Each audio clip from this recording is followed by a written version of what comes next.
listening to the Suave Lover podcast with your hosts, Benjamin Ritter and James Amaro. SuaveLover.com, advising gentlemen on the art of romance. Now sit back, relax, and enjoy today's episode.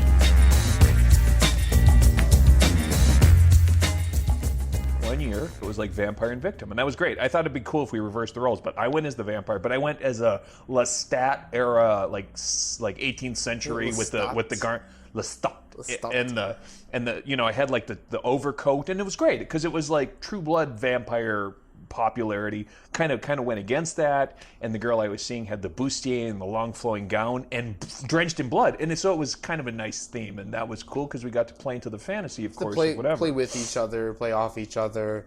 Other people can, wow, look at your costumes. Other groups, people, couples see you as more inviting. You can so it's a little bit more. It's easier to approach other people then as well. And it reinforces. I mean, reinforces the relationship. Sure. Yeah, and then you can go home and play vampire and victim. I've done the pirates.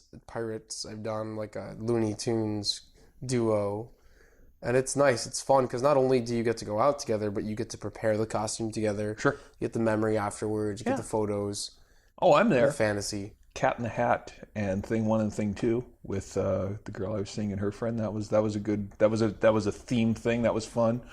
Halloween is an excellent opportunity to meet girls, particularly because they get to be slutty. Do you think guys can go slutty as well? Well, what would it mean for a guy to be slutty? A guy to be a guy? Well, I mean, isn't that redundant? I just mean there's all those guys that go as gladiators. So you have, as a man, we're talking about costumes, you can go, like, I totally don't think you should go as anything obscenely pornographic. Like, don't put the tits on, don't dress like a girl. Your main focus, your costume should be something that is masculine, something that is for a woman sexual. So not walking in with like a big dildo around your waist and having it be funny, but like a cop, SWAT, right? A cowboy. Those types of things are attractive, or something like something that means something to you.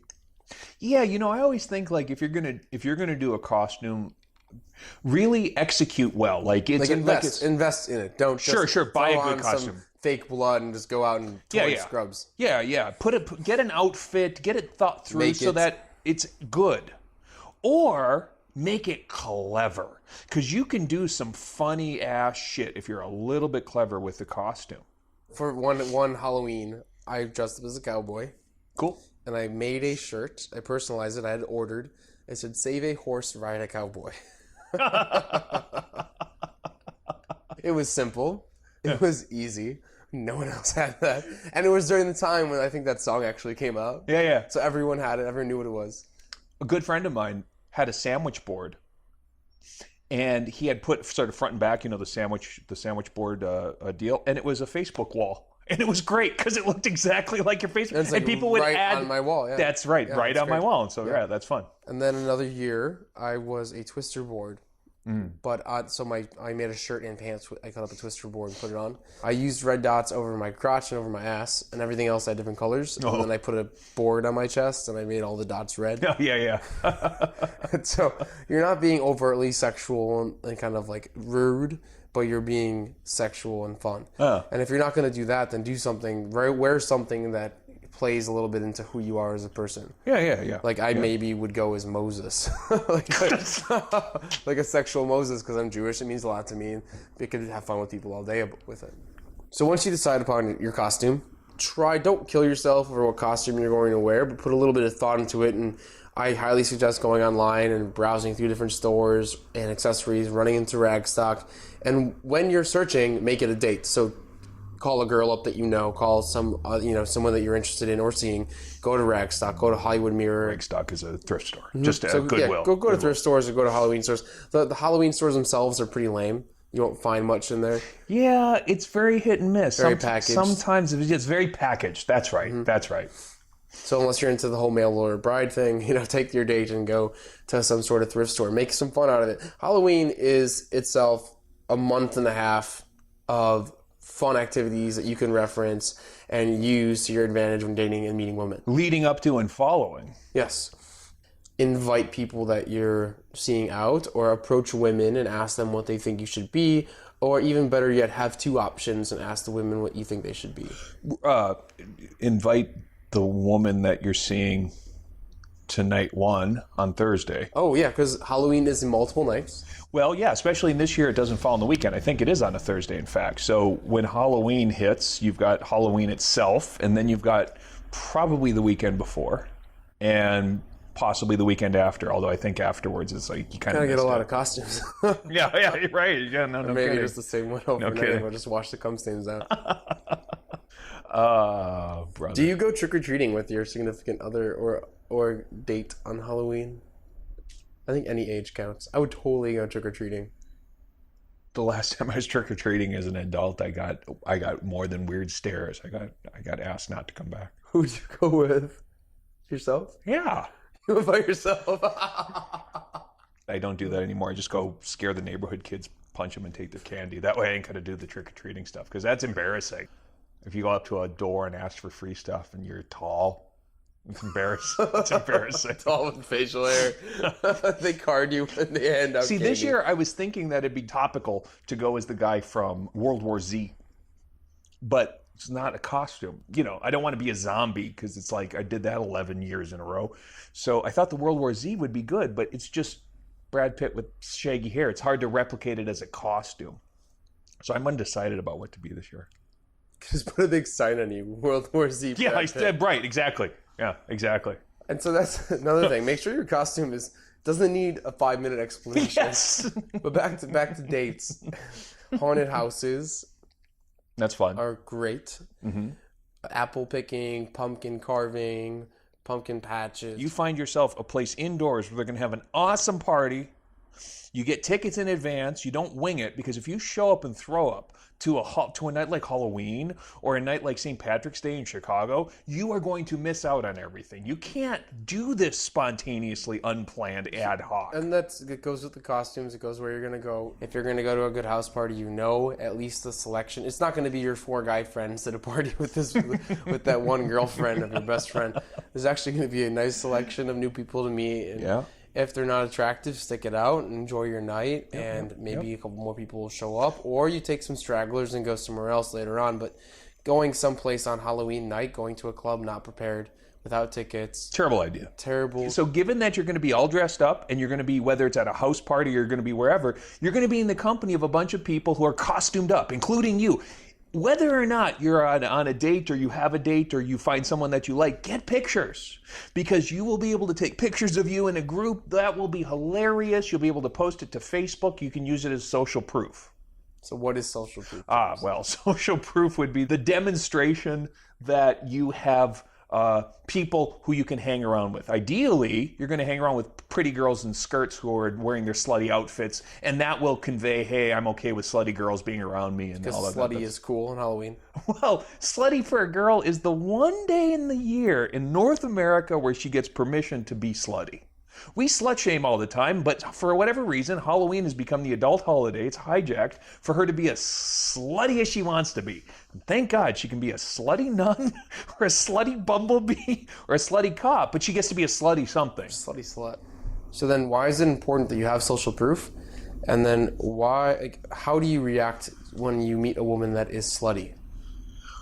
Well, okay, so there's 2 parts. The social proof part is helpful, because whatever happens on that night, it's a ceremony, it's an event, and you might as well take advantage and capture it and replay it, even if you've just got a crazy picture of you with your tongue out as Gene Simmons on your phone. Even if the reason is only so you remember what happened that evening, you need to take photos. It's a unique event, and when you're getting prepared for the event, think in your mind, I want these photos to be amazing. I don't want to just sit there and smile. I want to have a great outfit. Yeah. I want to be around really cool people, and I want to meet people, and then I want to take photos not only for myself, but I'm going to take photos of people I want to fucking know. And then I'm going to tag them. And then what happens? Automatic relationship. And so that's a really easy way to expand your social circle. Yeah, because you were at this silly event together. I'm planning on going to Metro Smart Bar for the All Saints electronic Burning Man style stuff. That is going to be fun. If any of the past events have been any indication, full of crazy cool people who aren't currently in your social circle, but you would probably like to have if that's your thing. Similarly, you go to EDM events. Mm-hmm. Okay. I think I just got really happy. Yes. I do love EDM events, and the same types of things apply. So a girl can go to an EDM event, wear whatever the fuck she wants, and no matter what's going on, she's beautiful, amazing, incredible, gorgeous, no matter what she's wearing. Oh, I love that outfit, even if it's like pasties with fuzzy boots. Because it is really cool and it is sexual, and so you're not going towards her, staring at her tits, grabbing her ass, and saying "nice to meet you." You're treating her like she's probably really sexualized at this moment, and that helps your interaction and allows you also to know that you don't have to start at ground zero with these girls that are wearing, these bras and panties. You can start at, wow, I see your tits, so this is already a sexualized situation as long as I'm not going to be creepy about it. There's a little intimacy already. Yeah. And there's that fantasy as well, because you're at an EDM event, and if she's wearing a unicorn outfit, she thinks there's a rainbow coming out of her ass. No, sure. No, but just there is fantasy. It's a unique event. There's energy all around you. With Halloween, there's energy everywhere. Everyone is in this amazing mood. Most people are not going to be in a shitty mood on Halloween, and you play off that. You're always positive. With any interaction, you never want to be stagnant. You're always talking about the holiday. You're always playing into the theme. You're always playing into your costume. You're always moving as well. So, for example, if you're at a house party on Halloween, you're going to go, so what's the scariest thing you did this year? Or what did you wear last year? Or so your conversation can completely circle around the holiday itself.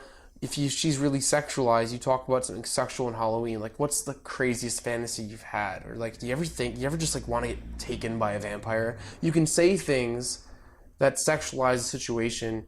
Because it's Halloween, you can really alter your conversation and create a high emotional intensity during the interaction.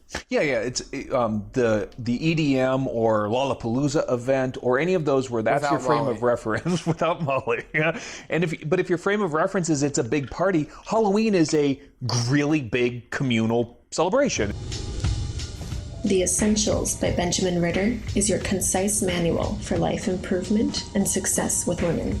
The Essentials has been called a straight-to-the-point lesson in the lost art of being a man.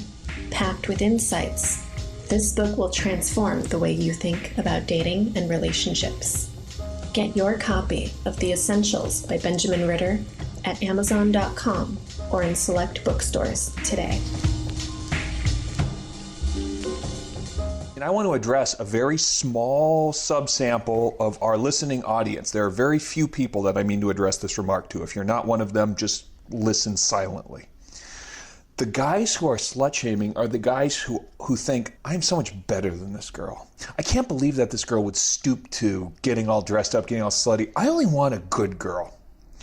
In my experience coaching, there are far too many guys who are prejudging girls. She's pretty, she must be dumb. There are far too many of them. I hope anyone listening is not one of them. But this slut-shaming comes from this sort of basic idea of wanting something and resenting the girl that you want, resenting the fact that you find her attractive. And I think that's really unfortunate. This is the season where if you do any of that, if you partake in any of that slut-shaming or not liking a girl because she's hot or whatever it is, that backwards fucking thinking, this is not the time to do it. Now, if she wears a naughty bumblebee outfit to church, okay, maybe you can get into the slut-shaming then, but not for this time of year. Time and place. Mm-hmm. Time and place. This is the time of year where a woman can dress up any way that she chooses to feel sexual, to just kind of play a role, be in this fantasy role that she hasn't been in other times of the year. And when she goes to church, she can put back on her turtleneck and chastity belt. But why do you think Halloween has become this type of holiday? Think of the major holidays, okay? So you've got Christmas or Columbus Hanukkah. Day. No, for real. The real major holidays. The major Christmas, holidays. You got Hanukkah, Easter, you got Christmas, right? You got the Hanukkah equivalent of that. They're not corruptible. They're not naughty. The reason Halloween got turned into an adult holiday is because it's fundamentally about evil, about naughty, about taboo. And if you can kind of play with that, holy buckets, that's so much more fun and exciting to get into the energy of transgression this time of the year, it's actually permitted. So one, don't shame a girl for dressing up, even if she shouldn't be wearing what she's wearing. Right. Two, don't be surprised if the next day that's not who she is. That's right. Big one. You meet a girl on some altered state experience, EDM, Halloween, she's really, really wasted. Altered state. That's situational disinhibition. We've talked about it. Why do girls go and show their titties off at Mardi Gras for beads? The situation. I thought beads were just really expensive nowadays. And they were just trying... Sure, certainly could be an alternative commodity. Gold-plated plastic. A situation that disinhibits you says, oh, this is the new norm. That's why when you go to Thailand, presumably you will eat a horse and not think that you're unwilling to even try it. You say, okay, well, situational disinhibition reduces your inhibitions. And by the way, most of us need booze so take your to disinhibit. To a lesbian Halloween party. Or a dungeon for Halloween. No, you really can. You can cross boundaries on holidays because of the situational disinhibition. I suggest to men, do not get into the Halloween punch, the vampire's blood, too early into the evening. Why is that? Well, you're going to be missing out on a lot of opportunities if you're the drunken Conan the Barbarian before 10 o'clock. Sure. And especially in this time where it's not just another Saturday night where if you get drunk, who cares? This is really kind of everybody's out partying. So don't ruin it. So you need to be in the right frame of mind. And then when you do go approach someone, how do you approach them? I am almost always taking advantage of the circumstance to do something like a contextual opener. This is a great outfit. Like you and I, you're Poison Ivy or whatever, and I'm going to be Batman next year or something. So just something to take advantage of the context as best as I can. I don't have a canned Halloween opener. Great corset, need mouth to mouth. You really can play off their costume. Something that someone hasn't said to her all night. Yeah, the odd, right. Right. Totally, the first thing that pops into your head when she's wearing some sort of costume, don't say it. She's got bunny ears. Baby, do I look like Hugh Hefner to you? She's probably 11th time that I could be your Hugh Hefner if she's got bunny ears on. It's like, okay, well. She's wearing bunny ears in a Playboy outfit. Be like, where's your Easter eggs? That's great. Creative misinterpretation. Creative misinterpretation on a costume always works well. If she's dressed up as a cheetah, a tiger, a cat, or anything like that, be like, wait, let me see your hands. Look at her hands. Wait, they're not orange.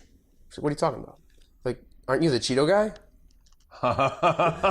So creative misinterpretation of anything that they're wearing can always be a great opener. And you know what? On Halloween, you don't even need that complicated of an opener. No, you just have to go have up fun. to her trick or treat. But this is some technology that may help if you're not already familiar with. Fantasy chain is where you start improvising or building on an idea, and you kind of adding to it. AKA so you're building. Role playing. Can be role playing. It often involves creating an inside joke, basically. What you're trying to do is create an inside joke. Plays off well if you can integrate both of your costumes. That's perfect, right. Somebody else probably will not have the same costume as you. Ideally, you've got, like, say you're a robber, and she is the lady robber ties to the tracks in a 1930s silent film. That's perfect, because now you're the future victim. That kind of stuff allows you to establish an in-joke that you can reference later. You create the sort of bond of familiarity. When you're approaching a woman at a club or party, your purpose is not just to meet her and then take her home. Your purpose is to meet her, meet other people, come back to her, meet other people, come back to her, meet other people, go back to the most interesting person. And so what you're doing is throughout the entire night is you're creating relationships with your environment, which is why I highly suggest not to leave a place that you start at and spend time at, because you may miss out on an opportunity by taking this amount of time with your environment, but this is the best way to capture the most out of your environment by creating relationships within it in different sections, and each relationship has something that you can call back to, even if it's the same thing in each and every relationship. And so the fantasy chaining that you're talking about is part of this. So you meet someone, and then you start a fantasy. You start a relationship. You leave. You come back. You can reference that fantasy, or you can move forwards with it at any point in time in the night, because it's your fantasy with her. It's your conversation. It's unique. I think I can bring this down to the ground and make it concrete with an example. There was a girl that I had met, and we had both started on this riff that we were aliens in a foreign planet at an EDM type of an event. So I start texting her, and I'm like, as a visitor from Mars, I'm interested in the mating rights of your human species. And so she took it, she hijacked it, she built on it and said, well, I'm from the constellation Quadracylene, and I'm fascinated by the way that men and women... That's perfect. Now you're building on each other, and now you've got an in-joke, because whenever you introduce yourselves to, let's say, a third person, yeah, we're the aliens. We're just trying to figure out you guys. We're just going to go in the corner over here and just be aliens. Now you're in a fantasy headspace. You're a group. You're a pair. You're a partner. You have a conspiracy plot line. All of that is unfolding without you ever having to leave the venue. You're automatically best friends within the course of an hour. That's right. You've already developed a relationship and connection that most people do not have. That's right. It's the connection part, because you have a theme to keep you engaged. And when you leave and come back 10 minutes later, you pick up where you left off, and because that theme is still running. There is a foundation of attraction. Right, of course. And if you don't have it, you're just this weird guy talking about aliens. That's right. But it is perfect for Halloween. Before you go out, you create 5 of these role-playing fantasies with your costume. You figure out 5 different things that your costume can be to other people, and you need to know these, just because it is hard to come up with these off the cuff, so you haven't been doing this for a while. So Halloween, you need to prepare before you go out, but this is a great way to develop really intense relationships throughout a short amount of time. Or go out, fail really hard, take an improv class, because you should be able to do this off the top of your head, and then let that failure be the motivation you need to actually go to Second City or to Improv Olympics or something. $10 on Sundays. You better believe it. Best conversational advice that I can give is take an improv class. Well, if you don't want to take an improv class, which I really suggest you do, there are 2 rules of improv, and it's always say yes. Yes and. Except yes so and. when That's someone right. says something to you, you don't say, fuck no. You know? Yeah. Aliens? Yeah. Fuck you. I hate aliens. They don't exist. Yeah. The worst way to kill an interaction is to say no. So yes and then also call back humor. Everything is funnier the second time you come back to it. That's right. So if I went to that Cheeto girl and I looked at her and I asked to see your hands again, and I said, wow, you must have a great tongue. They're all clean right now. Just something to call back on whatever joke you had, or even that's right. The same thing. That's exactly it. It's based on improv. This whole idea of building this fantasy over time is that you're calling back on it, you're touching back, so it becomes familiar, and it creates liking by that mere familiarity. When you went to see this girl that you framed as an alien, you were reminding her that you guys were aliens, and then moving forward with it. That's right. And so you always have to do that. You always have to frame your situation whenever it's a fantasy or you're role-playing and things like that, to call back to it. Right. How to Start a Kinky Relationship by James Amaro is the definitive guide to successful, alternative, romantic relationships. The book has been called 50 Shades of Grey for Real People. Educational, informative, and irreverent, this book has something to offer anyone who is curious and sexually adventurous. Get your copy of How to Start a Kinky Relationship by James Amaro at Amazon.com or in select bookstores today. Your place better be decked out in some Halloween cheer, because it will get you in the mood. And anyone you bring over, you have to come over and see my place. Hey, let's go to the store. I really need to get my place decorated for Halloween. Everything on Halloween, like we mentioned earlier, is an opportunity to have a date with someone or to increase the intimacy or connection with someone that you already know. And one of those things, other than getting your costume, is decorating your apartment. Yeah. And it's a date idea. It's a fun idea. You could you throw in liquor with it, and you throw up decorations and cobwebs and skulls, and you can even draw really ghoulish photos or throw blood on it and handprint blood on things and make it an event. Every chore, every errand that you can do for Halloween can be a date, a way to take someone out and have fun cheaply. This place got decorated for about $20.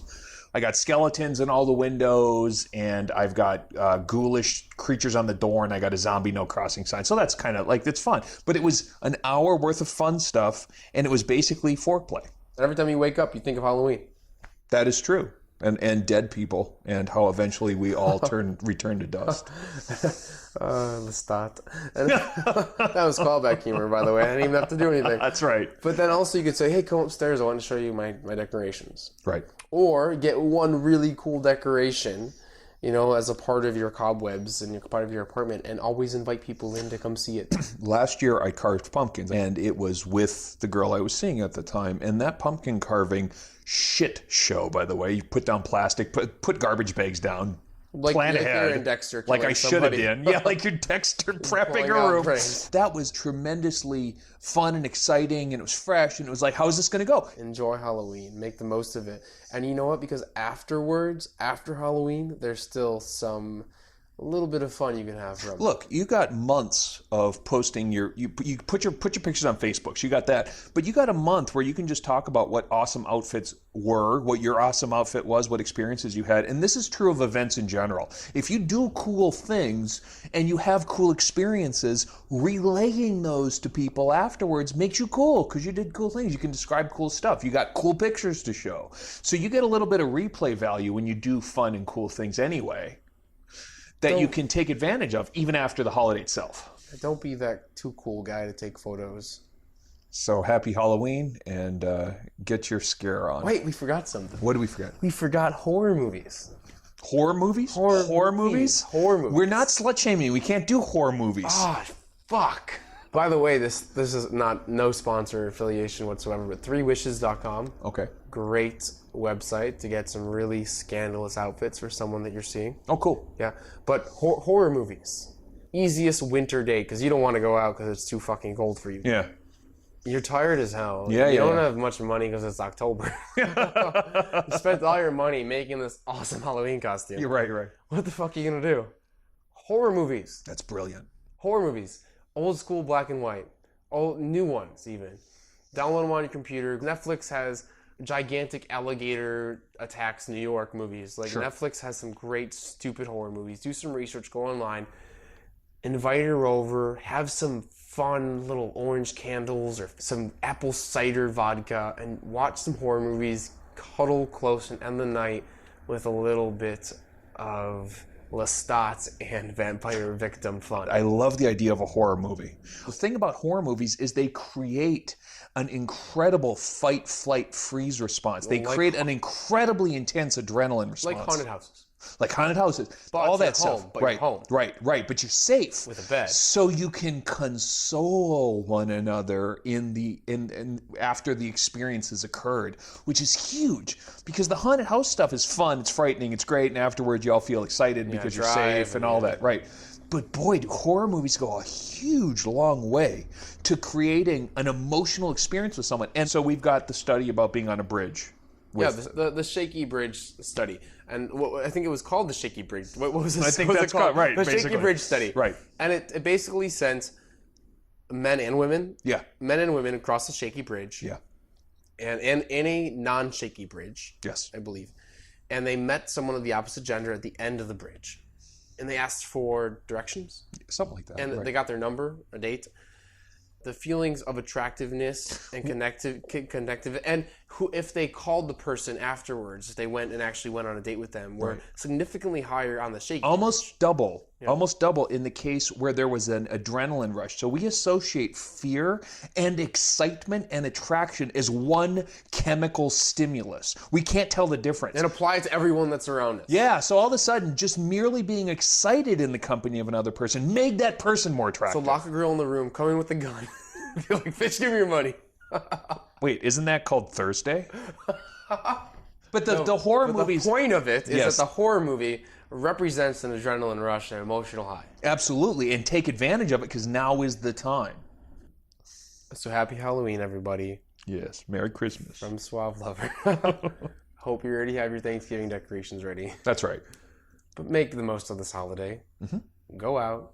Use the entire month. You have a few weeks left, plus a little bit of November.